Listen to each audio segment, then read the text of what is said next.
I want to welcome you to this evening's webinar. My name is Tim Cole, and I'm the Executive Director of Waypoint Church Partners. And Waypoint exists to come alongside churches and leaders and help them navigate ministry together.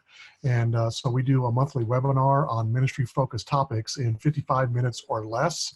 And so tonight's topic is about membership classes or next steps events. And so we're going to kind of go on a rabbit trail about that and talk about how this panel of ministers here tonight talk about that. So if you could envision where we're at tonight, it's if we were at some minister's event, for a day-long event with a whole bunch of people, and then we sat down for lunch at a table, and we're having our Chick-fil-A boxed lunch, and the four of us here tonight that you can see, we're sitting at a table, and someone brought up the question, hey, what are you doing with your next steps or starting point or membership class? And so we were to talk about that for a half hour, 45 minutes.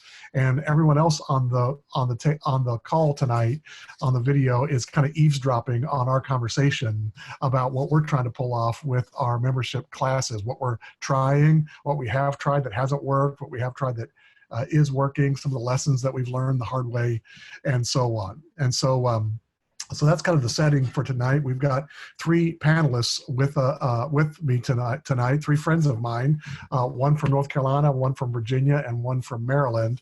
And so down in North Carolina is Marty Anderson. Marty, give us a wave right there. And Marty is a former church planter for Waypoint, and now he is the lead minister at the Fuquay-Varina Point Church campus. And so he's been in both of those roles, and both of them with good membership classes. And so so we're glad that he's joining us tonight. And then in Virginia, we've got Bethany Mullen, and she is at the Bridge Christian Church in Fishersville near Stanton, Virginia, and a good partnering church of ours. It's growing rapidly, trying to figure out how to assimilate all the new people that are coming into the church. And her role is connections minister. So she's trying to connect all these new people that are coming to the church. And then finally, we've got Michael Bartlett, who is a church planter for Waypoint at the Collective Church in Frederick, Maryland. A very young church, not only in how old the church is, just a couple of years old, but also in the age of those who attend, lots of 20s and 30s, and trying to figure out how to get them to come to any kind of class that they would commit to being part of something with millennials is kind of tricky. And so all three of these, I think, have really good insight to provide for us in this panel this evening. Before we get started, of course, I want to give props to our ministry partner, Mid-Atlantic Christian University, who is the sponsor for our webinar series all year long. And so if you've joined any of our webinars in the past, you would know that MacU is our provider for our webinar platform. They're a great ministry partner here in the same Mid-Atlantic region that we serve here in Virginia, North Carolina, and Maryland. Marty is a graduate of Mid-Atlantic Christian University, probably RBC back in the day. And so we're glad that they're great partners of ours to really help churches get on mission and stay on mission is one of the focus of both of those entities. So we're really glad that MacU is our partner in this venture. And so I want to dive right in just to talk about these membership classes, whatever you would call them at your particular church. And to kind of set the stage, I can tell you that I grew up in the military. My dad was Air Force, was in for 27 years, died in service. And we moved around every 2 or 3 years when I was growing up, and we would go to whatever town we moved to. We typically move in on a Saturday. We would go to a church on Sunday, the closest Christian church or Church of Christ to the Air Force Base, and we would go to that service. We would walk down the aisle that Sunday and put our membership in. We did not do church shopping. My parents decided that we would go, and whatever was the closest church, good, bad, or otherwise, we'd be there for a couple of years to try and make it better. And so we would walk down the aisle, shake the preacher's hand. Often they would make us or have us repeat the good confession, like someone that was making a faith decision would have done, but then a new member to the church would also do that. And after that, presto, we were in. They didn't know us. We didn't know them. We didn't know what they valued, or we didn't know the story of the church very much. They had no clue about our background or theology, and we were in. We were voting members of that church by that 1-minute transaction at the end of a church service. I think most of them were just thrilled someone came forward at the invitation, because you went so many Sundays where you do the invitation and no one came forward. And so a family of 5 would walk down the aisle and put their membership in. That was a big deal. And for a lot of churches, that's the whole entirety of their membership process, is, at least traditionally, is you walk down the aisle, shake the preacher's hand, and you're in. As I got a little bit older in high school and college, there were some changes going on about, let's start talking about maybe we should do more than that. And so what we're talking about tonight is where we've kind of come from them, and some of the variety of what we've done, but all the similarities of what we're trying to pull off through our membership class and our membership process. So I will start just by asking a softball question to get us started. If we could just go around the horn and just say what you call your class, and currently when you have it, how often you have it, and when you have it. And so, Marty, why don't you go ahead and start for us, and let us know what you call yours and when you have it. Sure. Well, at the Point Church, we have what we call our Discover class. And so we're going to talk extensively during that class about membership, but it's a little bit a broader sense. So if somebody's just been for a few weeks, hey, come discover who we're all about and how you can get next, plugging in and take next steps with our church.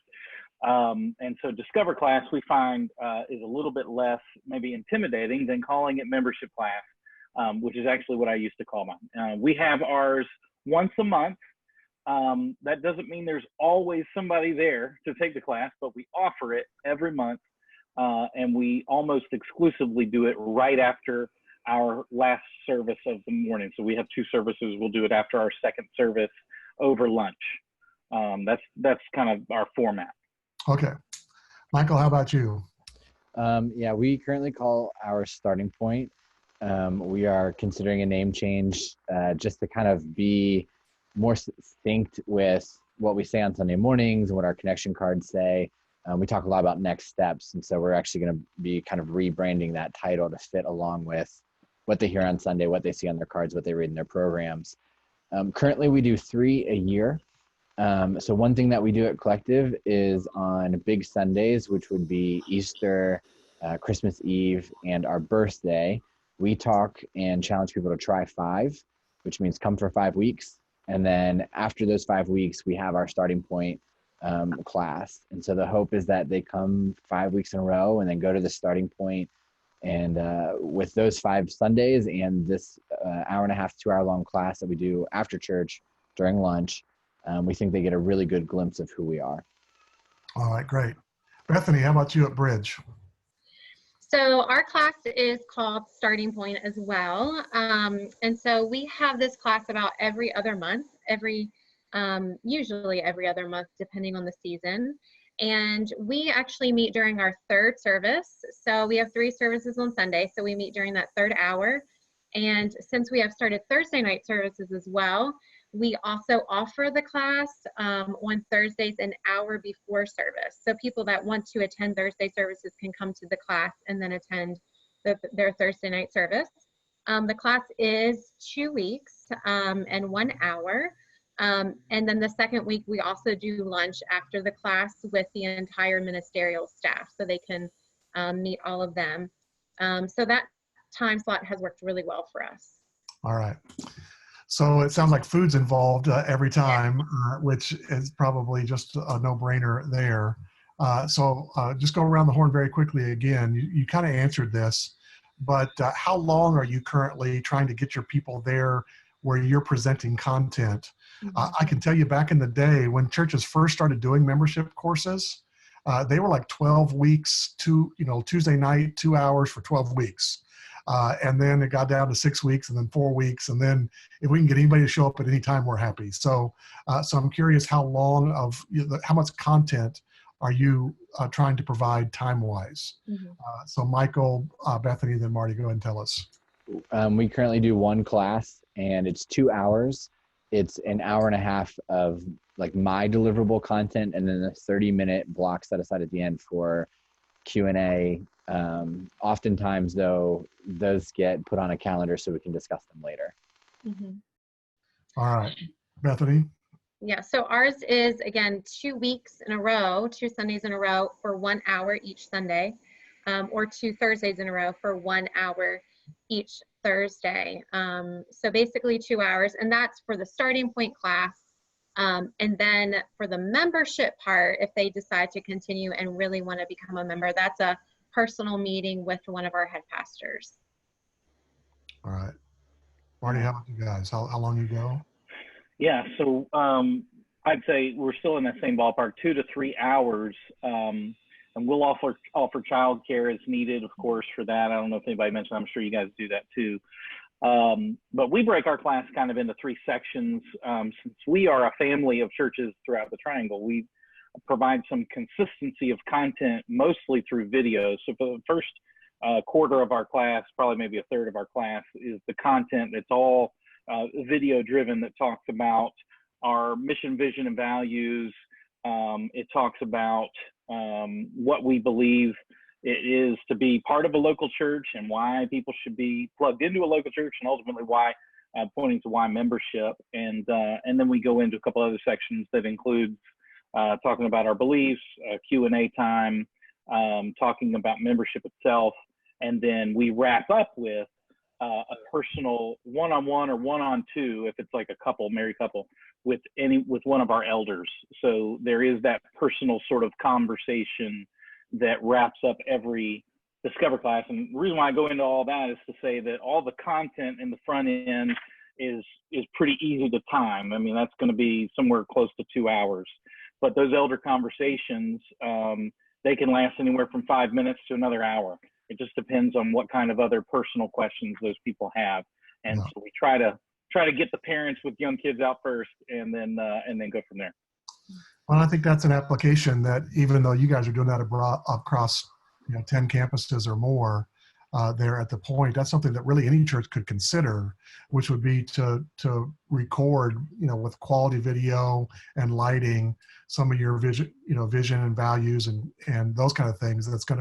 That you could use it in that setting as well as other settings if you were creative. And so allows, I'm sorry to interrupt, it also allows a volunteer to get that class started in case I or one of the other pastors who might be leading that class are hung up, still talking with somebody after service or anything. You can respect that start time a little better by having a volunteer, because anybody can kind of welcome people and hit play. So. All right. Oh, that's a good point. That's great. I forgot when we were getting started, I want to drive a couple of polls to find out who we've got today and where we are across the spectrum at the churches. We've got about 40 churches represented here tonight, which is great. But here's the first poll, just taking attendance. How many people are on the 40 computers? Is there one person or 2 or 3? Just so we have an idea of how much attendance. We like to tell MacU how many people attend all of the webinars they're helping us put on. And so if you've got, we've got the poll, how are we doing there? I haven't put my glasses on. A few more people chime in there. We're at 80%. We've got several with 4, 5, 6 people per screen, which is great that you've got a group joining us. Our webinars that we try and do every month, we try and make most of them for lay leaders in the church, whether it's elders or children's or youth volunteers, prayer ministry, missions ministry. This one, hopefully the minister that oversees this, like Marty said, you can have volunteers involved in this as well, like elders or hosts or childcare workers or whatever, but a whole team that would put on your Next Steps event every other month or quarterly or however you do that. All right, so we've got that. So let me end that poll, and I've got to put my glasses on whether I like it or not. I'm gonna go to the second poll now. I'm just really curious, does your church have a membership class of any kind, whatever you choose to call it? I'm curious where we're at on that. I have no idea who would be joining us.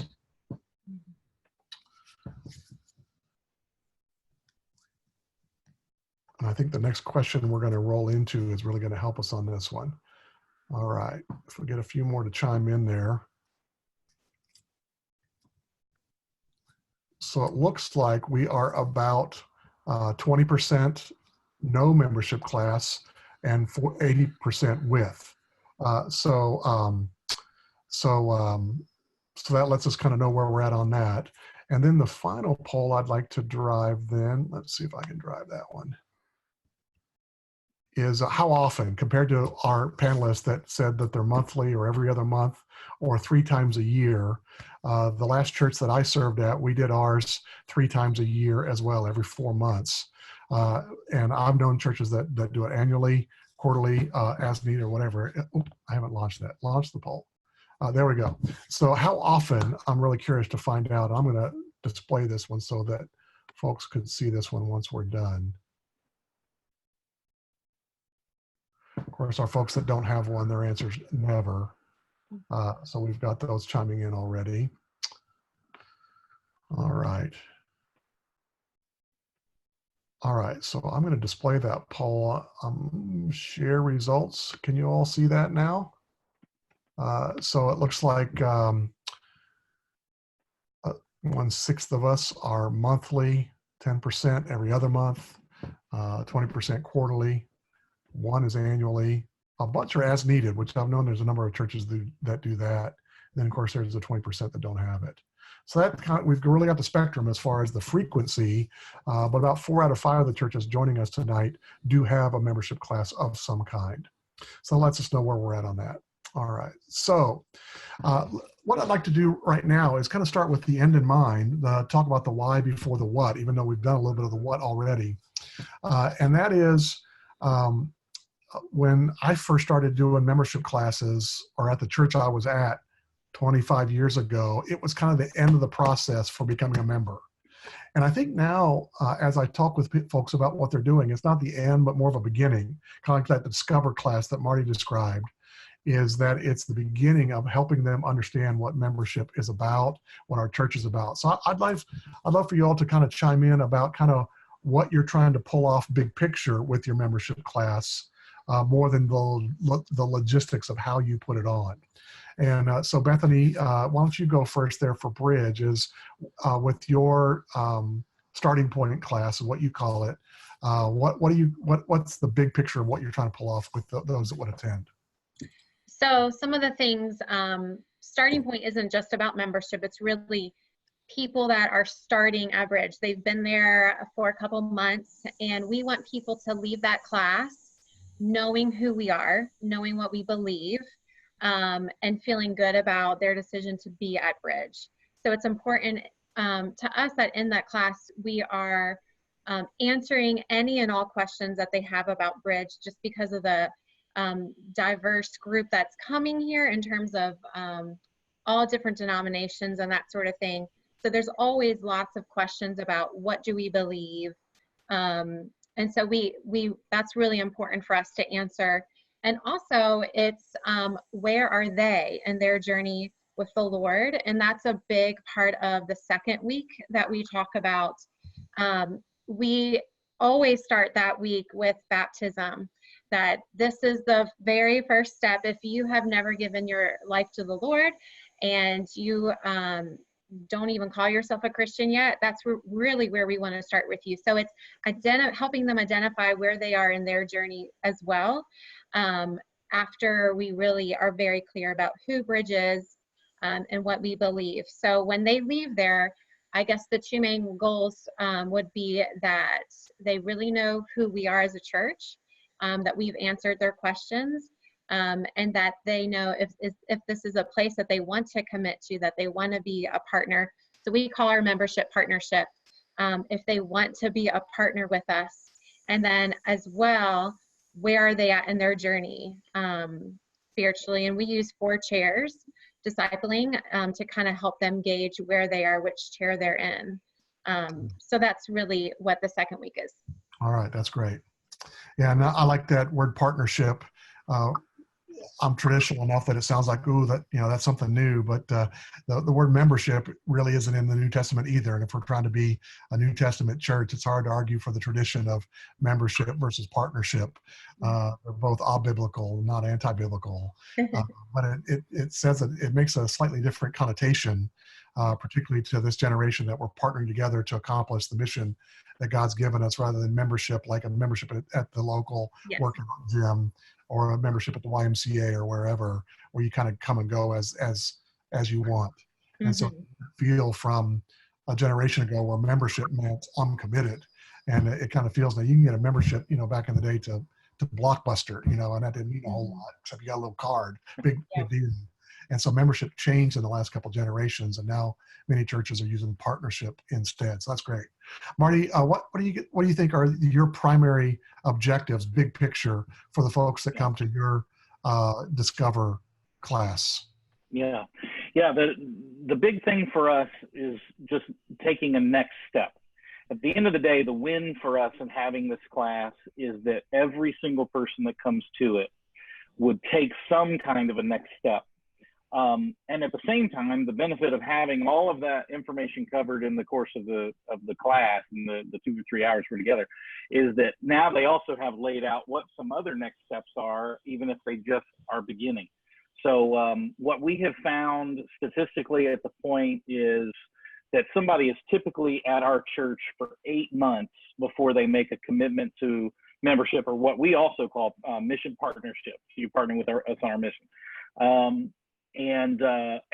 But we're inviting people to come to that class after they've been with us for a month or so, just like Michael calls it Try 5. We do the exact same thing, although we do that every week, right?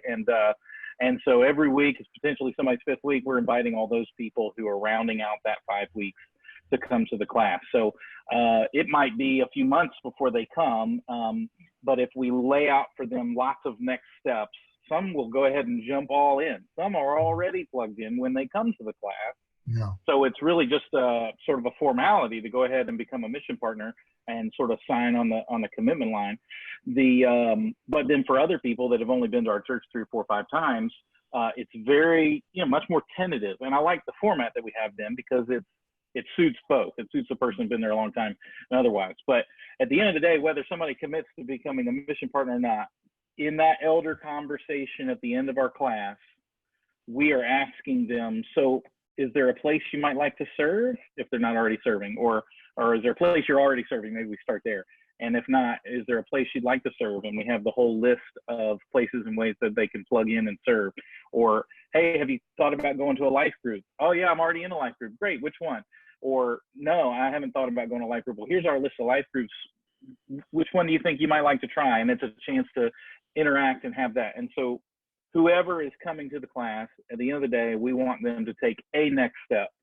And that's the purpose that class serves. It's not an actual step in our discipleship process. It's more of a catalyst to getting people to take a next step in our discipleship process. All right. Michael, anything to add or different for you guys there at Collective? Yeah, so being a church plant, we're still learning what we really want this kind of class to be. But specifically for us, it's to talk about church planting in the beginning. We're 1.5 years old. We are a healthy, growing church, but we're also portable. And so there's a lot of questions that people have around, like, who are you? Why are you doing this? Is this a fad? So we spent a lot of time in the beginning just explaining kind of my story about how I grew up in a church plant, felt called to plant, why we do portable, why we do what we do. The other thing that we're really honing in on is in the beginning, we always get people, and our goal is to get them to join the team. That's the terminology that we use. And in the beginning, we actually expected and hoped that people would do groups and teams and give, like the 3 main things that we're trying to get people to take next step in. But one thing that we've learned as a church plant is that those steps don't necessarily correspond with the people that we're reaching. And so we're reaching a lot of unchurched people.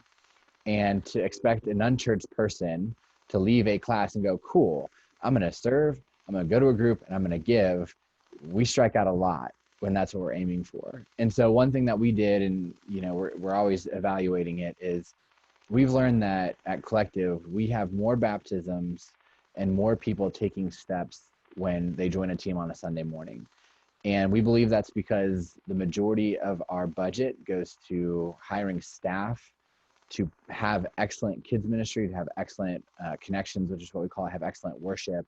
It's what I spend most of my time on. So our number one goal with our starting point is to get people serving on Sunday mornings, because me personally, I'm investing the most of my time and most of our resources on the Sunday morning experience and the staff that goes along with that. And because of that, we've seen the steps of baptism, we've seen the steps of group, of giving, mostly because that's the best place for people to see our vision is on Sunday mornings. We're there from 6:30 to 1:30 with setup and tear down. And so we do talk about groups, we do talk about giving, we do talk about all those things, but our number one goal is to get them serving on a Sunday morning and around the staff that spends 45, 50 hours a week making this thing happen.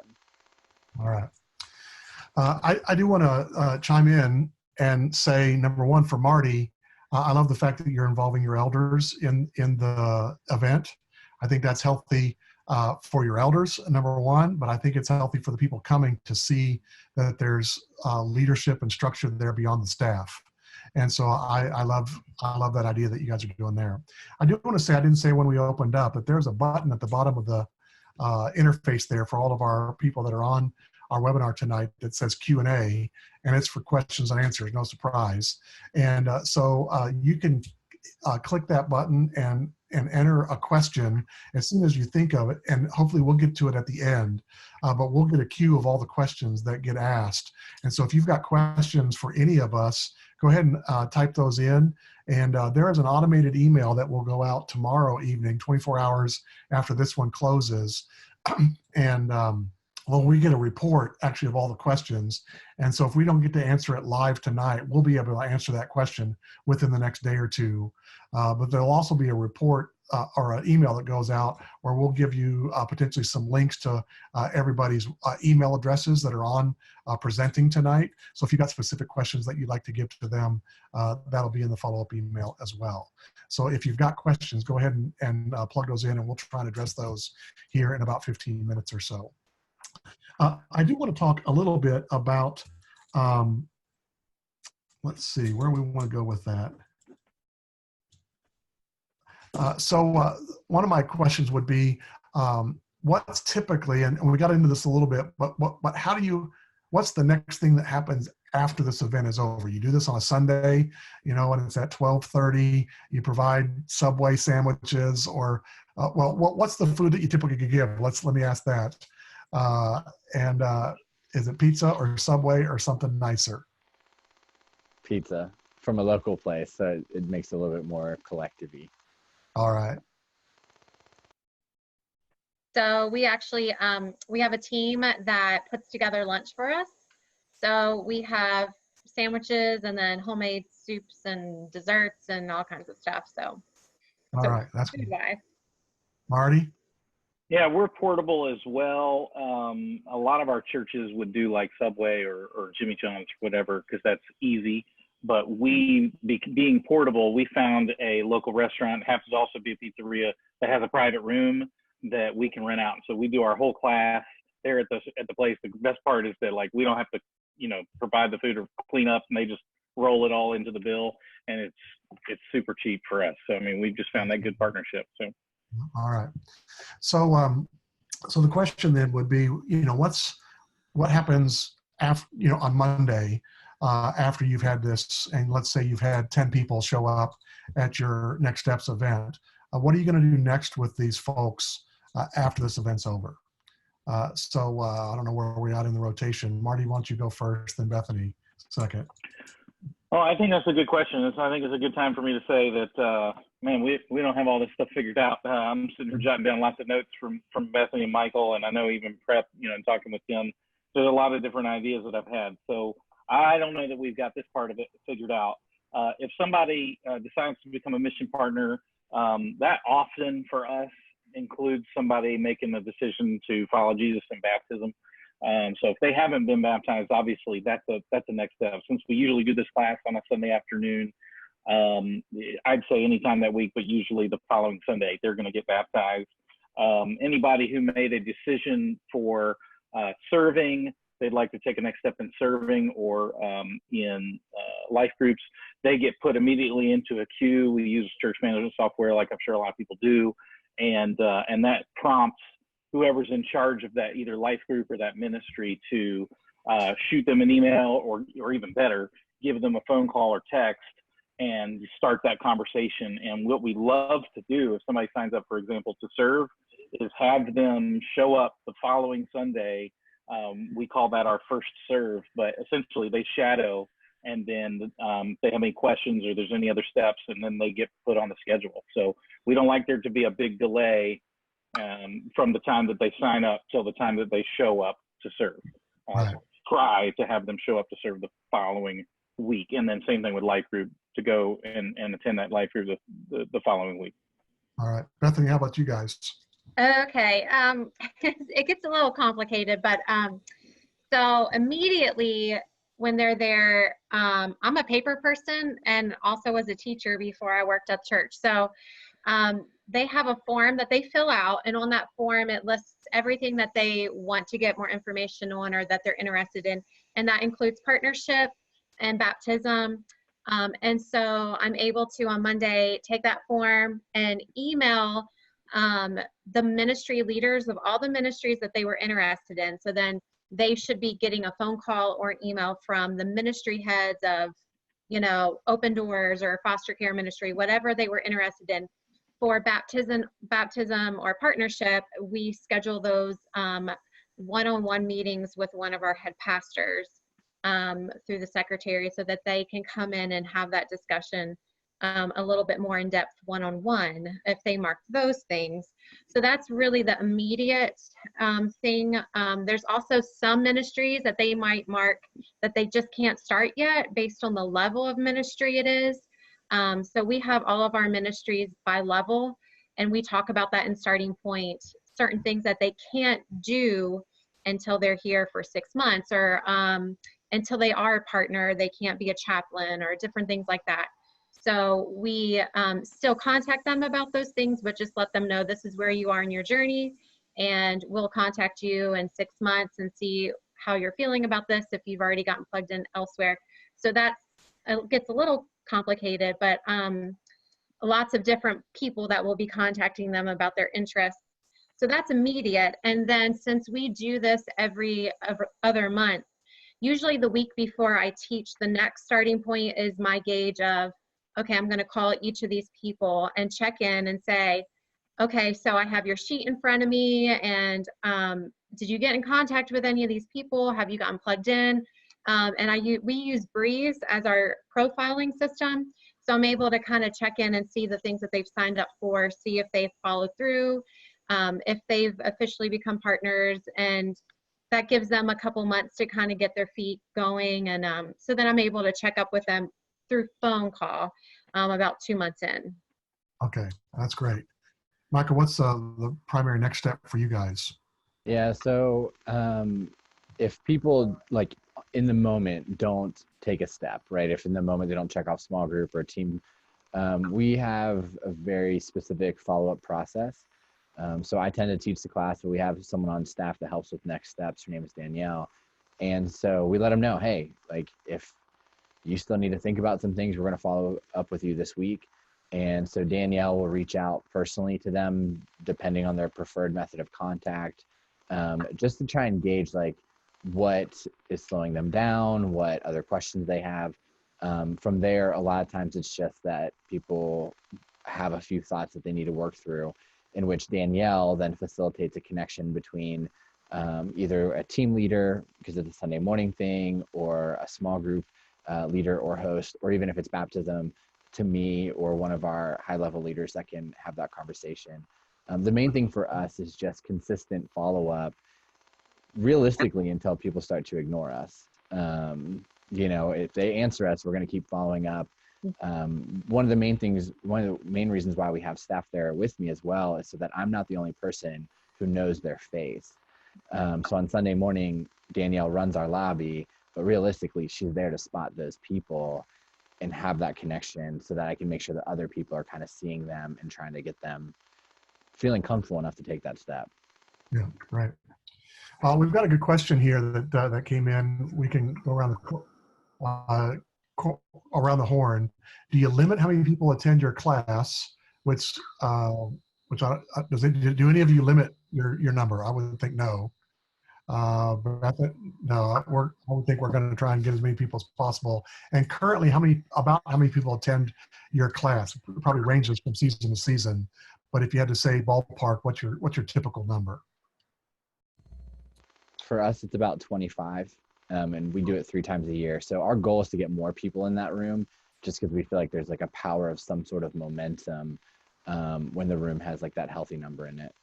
Yep. Marty, how many you guys typically have? You guys are monthly, so it's going to be smaller probably. It is smaller, generally.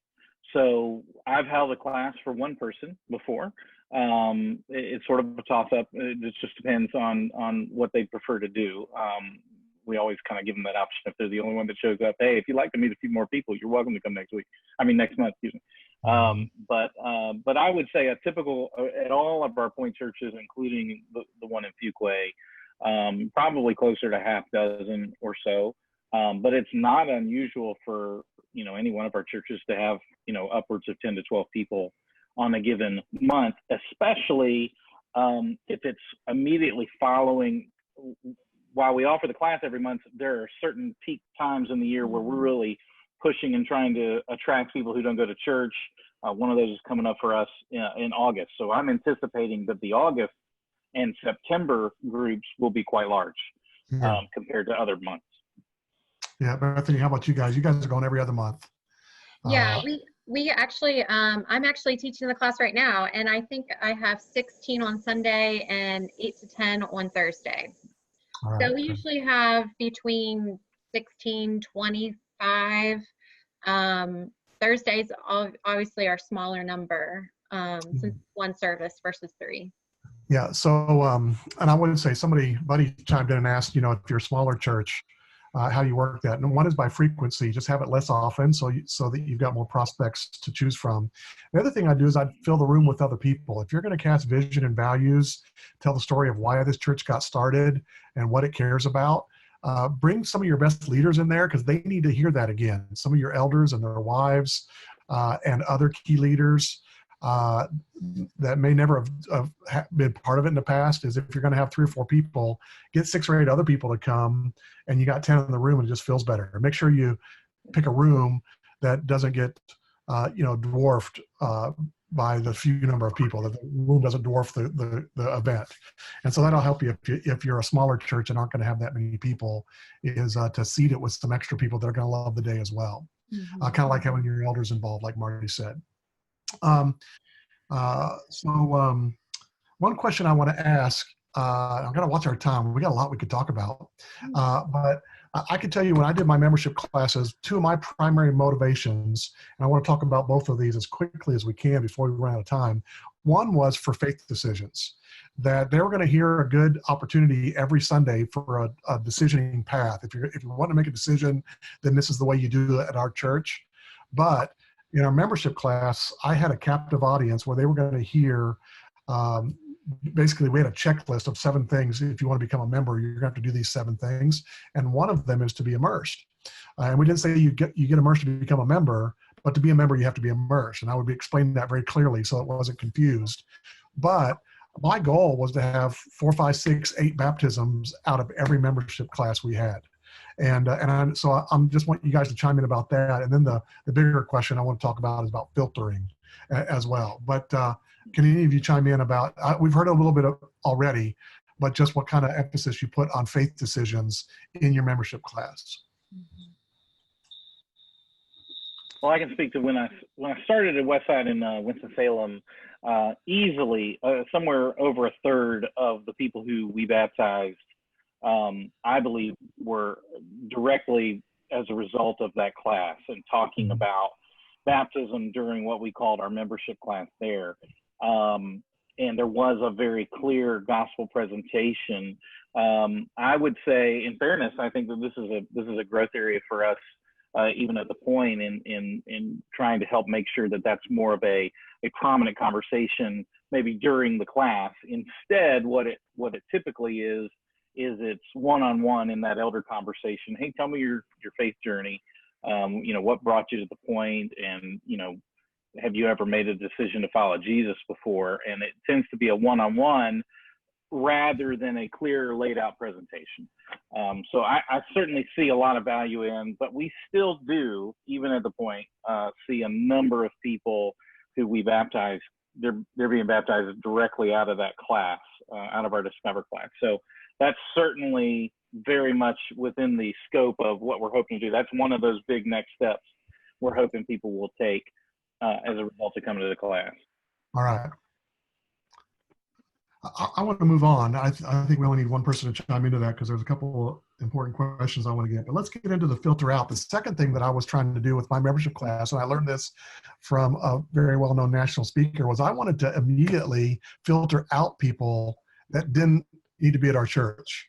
That theologically they were not going to fit in, that they had some kind of other direction that they would want to go theologically. And that sounds strange for a preacher to say, I was going to try and get rid of people. But the idea is if you don't tell them the kind of church you are, they come, they start serving, they're in a small group, they're there for 2 years, and then they discover, oh, you guys believe that? And then all of a sudden they need to leave, but then they're ripped out of all the relationships. And unfortunately, most people don't leave well, even if they want to.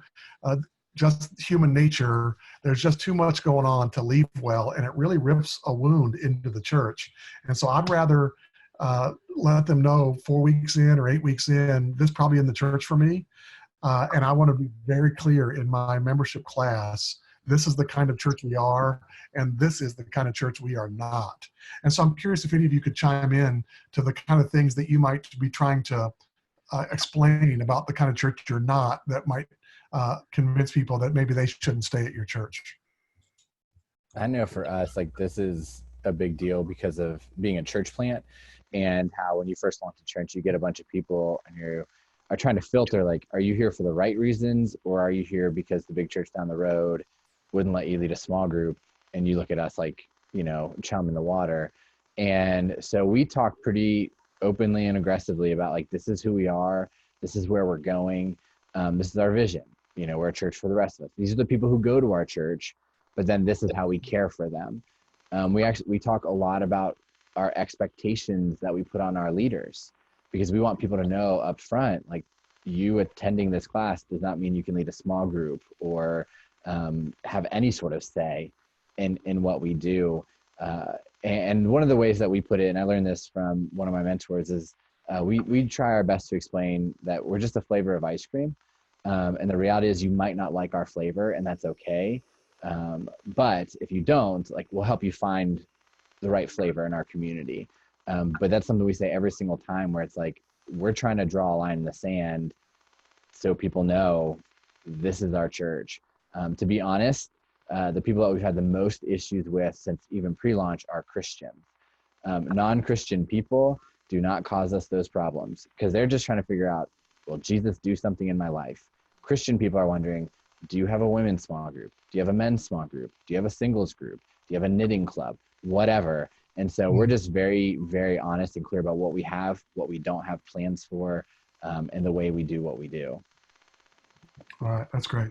Anybody else about how you're trying to filter people out from your Next Steps event?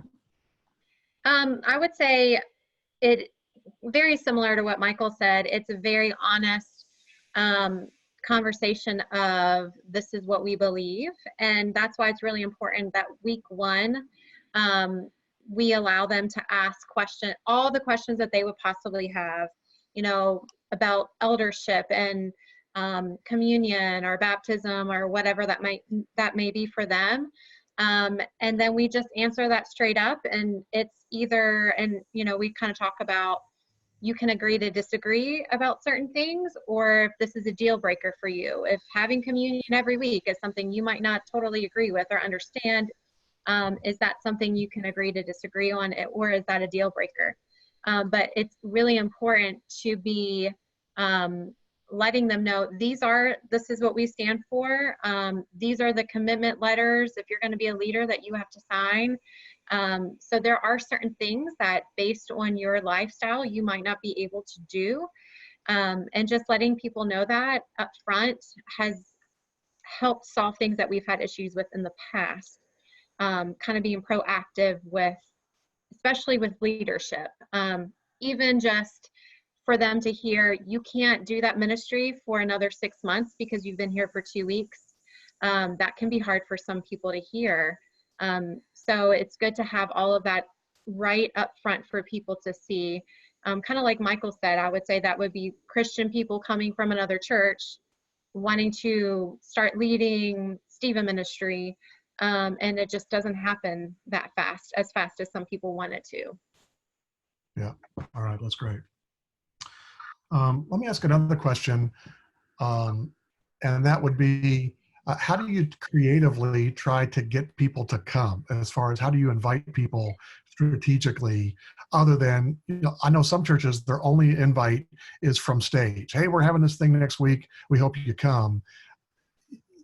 People aren't going to come from that, except your rah-rah people. And so what are you doing specifically, strategically, to try and get people to get to your event, whether it's every month, every other month, once a quarter, or so on? So we kind of keep track of through our assimilation.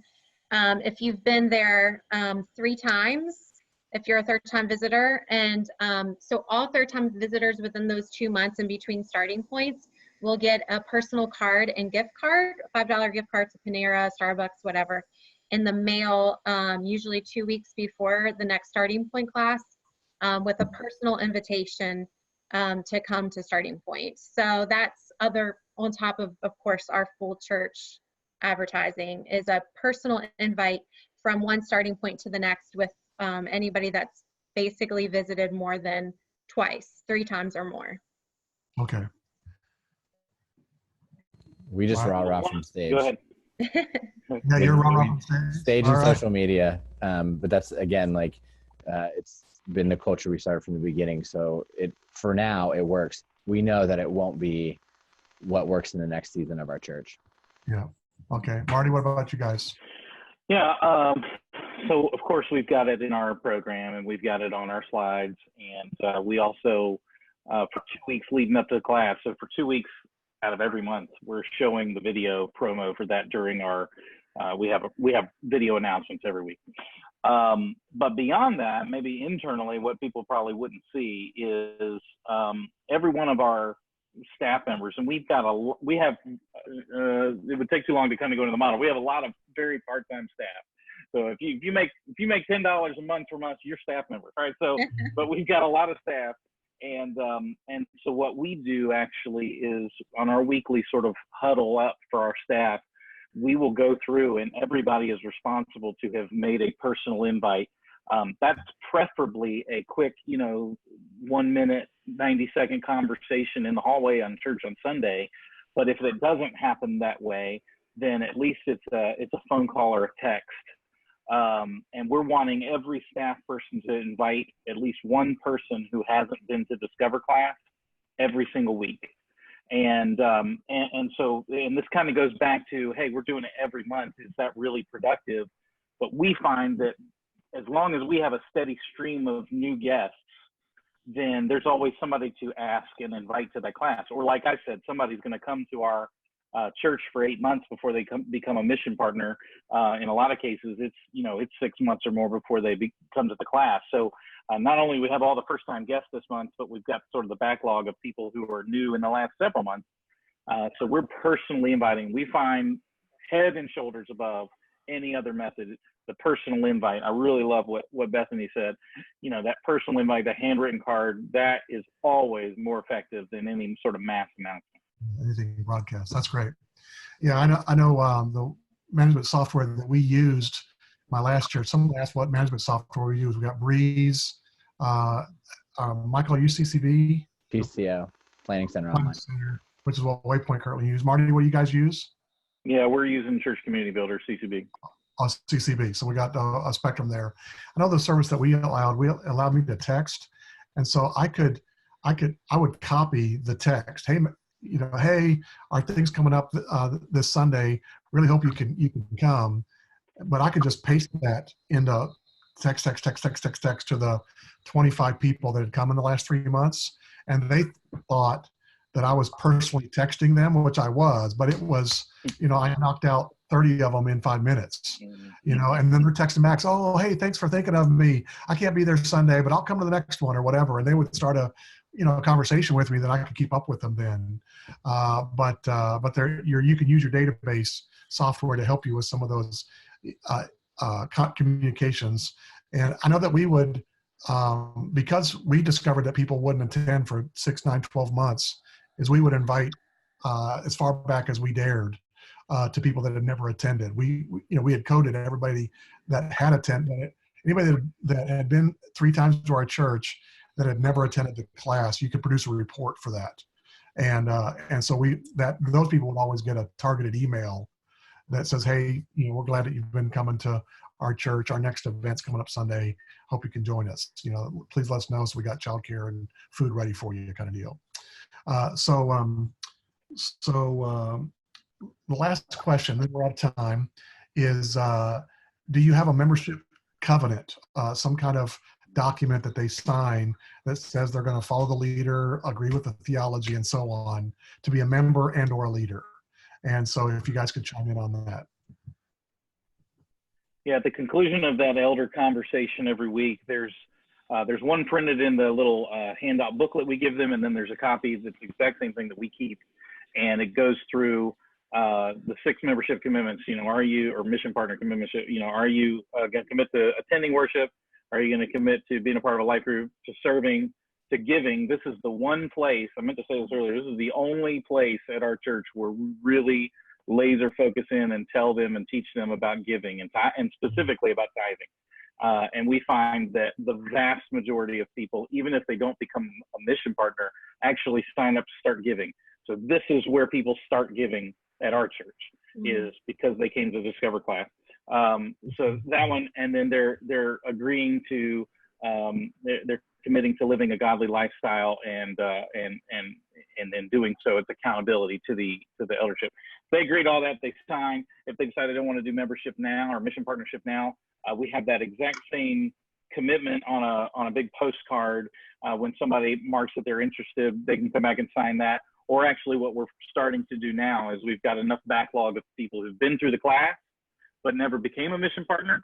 And so we're actually going through that list and setting up coffees to go through and meet with those people. Hey, you'd only been to our church 2 weeks when you came to that class. What do you think now that you've been here 6 months? And a lot of times that leads to them signing that commitment at that time.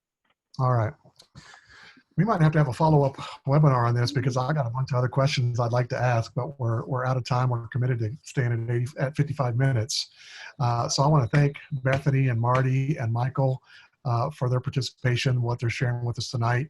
I'd like to share the screen right here. We've got a couple other questions that we will answer via email. Oops, not that. Let's see here. Share the screen. I want to tell you about the next couple of webinars. Thank you that you've been joining tonight, but hopefully you might be interested in this. But more importantly, if you would invite people there'll be a link at the follow-up email tomorrow, plus the stuff we do on social media to announce these. Our next one is coming up so I'll tell you about the one in September on Thursday, September 12th. It's for mission committee folks on how you can really engage your church more fully in missions. So that one's coming up in September. The one in August, it's going to be on the 14th of August, but it's during the day at 3 p.m. And it's about the first impressions you make before Sunday morning. So before they ever get in their car and start driving to your church, there are pre-first impressions, if that's not an oxymoron, of how people think about your church before they ever come. And so there's some critical things to talk about there. So I also want to tell you about probably our biggest event coming up in the near future is for elders at your church to get away for a day and get elder training as a team. And the guys at E2 Effective Elders are coming back to our region. We were able to get them to come once every 3 years. And so they will be in Kernersville, North Carolina on Friday, October 25th. And then they'll be in Richmond, Virginia on October 26th. And so it's like 8:30 to 4. It's an all-day deal. It's a road trip for your elder team, which is always a great thing. There's meal provided, great content, great training, but it provides a conversation for your leaders different from just your regular meeting. And it provides a foundation for them to really start growing as a team in what they do for your church. And so both of those events, those webinars, as well as this, will be on the events tab of the Waypoint website that you can register for, but we'll be sending invites out for that. We had, I think, 280 folks that came, elders and staff that came to our last one when the E2 elders came last time, and we'd love to have even more than that this next time. It's great stuff for elders to really start growing in their leadership of your church. That being said, I want to give props again one last time to Mid-Atlantic Christian University for being our partner in our webinar on. And we hope that you see you and some of your friends from your church at our upcoming webinars for First Impressions and Missions and then Elders. Have a great night, and thanks for joining us.